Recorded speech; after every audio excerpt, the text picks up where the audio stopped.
Welcome back. We're going to continue with our discussion of effective instructional strategies, and we're going to start with engagement. Engagement truly is the first step in an effective lesson plan and using effective instructional strategies.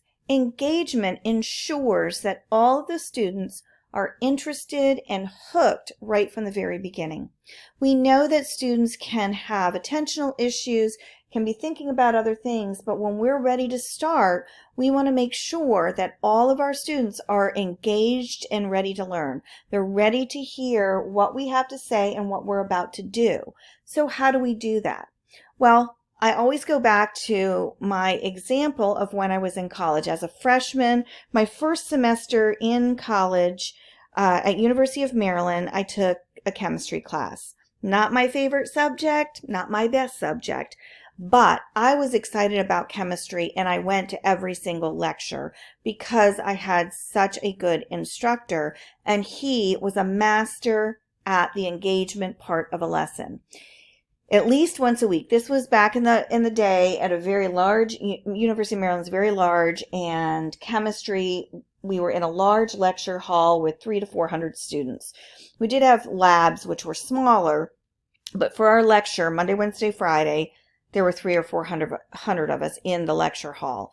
And even at that size, with that size of a class, the instructor knew how to engage us. He did an experiment at least once a week, and we never knew which day it was.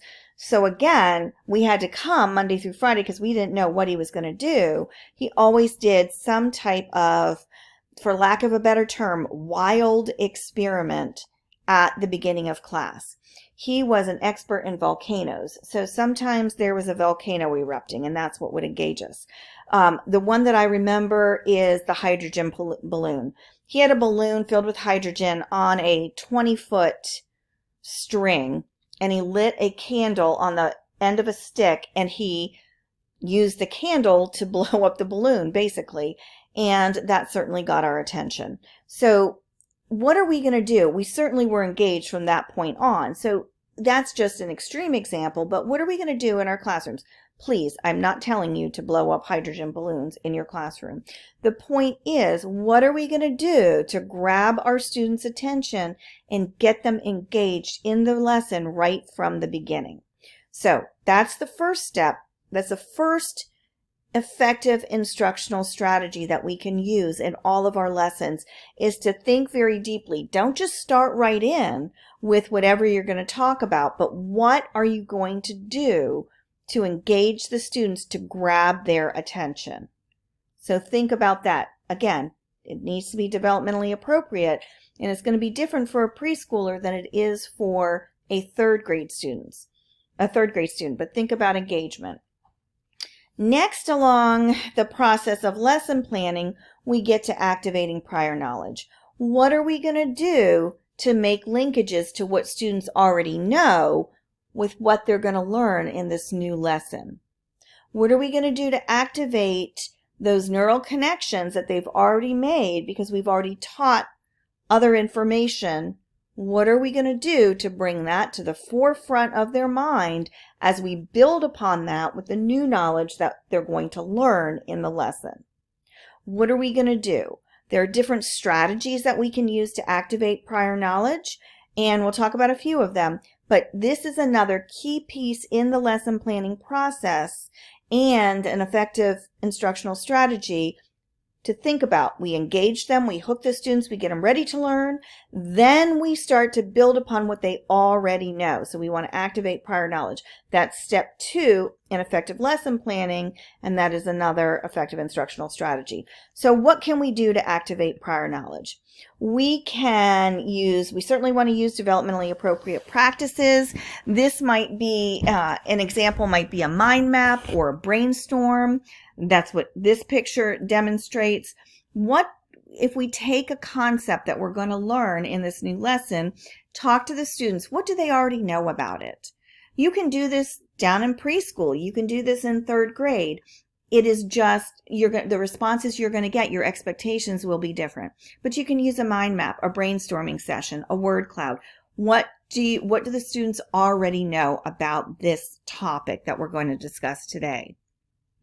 Another effective instructional strategy for activating prior knowledge is the KWL chart.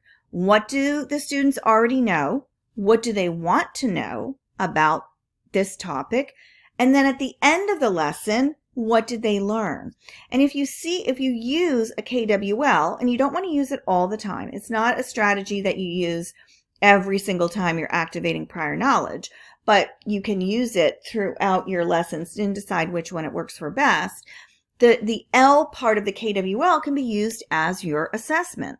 So you've got the activation of prior knowledge and the assessment pieced together, where you come back and revisit the L at the end of the lesson.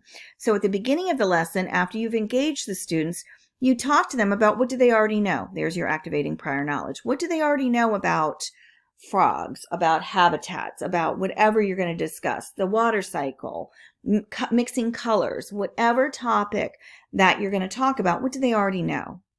Then you ask them, give them some time to think, what do they want to know? What do they want to know about this topic? What is it that interests them?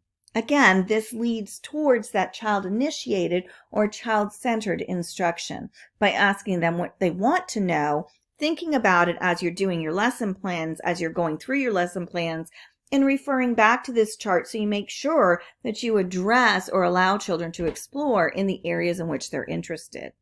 So you're doing a couple of things with this KWL chart. You're activating prior knowledge. You're looking at how to infuse child-initiated or child-centered instruction. And then the L part can be your assessment. So again, coming back at the end of the lesson and referring back to this KWL chart, you can go back to what did they want to know and see if they learned it, and also other information, other facts that they may have learned throughout the lesson. So a KWL chart is definitely an effective instructional strategy to use when activating prior knowledge. So what are some other strategies that we can use to activate prior knowledge? Well, we can use response journals. We can ask students to write about what they know. We can ask them to turn and talk with their peers, have a simple conversation about what do you know about whatever topic that you're getting ready to teach. You can make sticky note connections by having students write what they know on sticky notes and then grouping them in some way. You can use the telephone method of one student says something and they pass it to the next student, and the student adds to it, and they pass it to the next student, and the student adds to it. And it keeps going around either in a small or a large group using the telephone method. For large classes, this might not be something that you use to activate prior knowledge. It might be something you use in a small group situation because it might take too long and you might start to lose interest. You can also ask simple yes, no, or multiple choice questions, or use the paddles to get students to answer your questions or questions that students might have about this topic as you're activating their prior knowledge. And then, of course, you can always do a picture walk, whether it's in a book or whether you do a PowerPoint and you decide which pictures you're going to use, or you have students decide what pictures they're going to use. You can do a picture walk about activating prior knowledge. So those are some of the important strategies to engage students and to activate prior knowledge when we're talking about effective instructional strategies.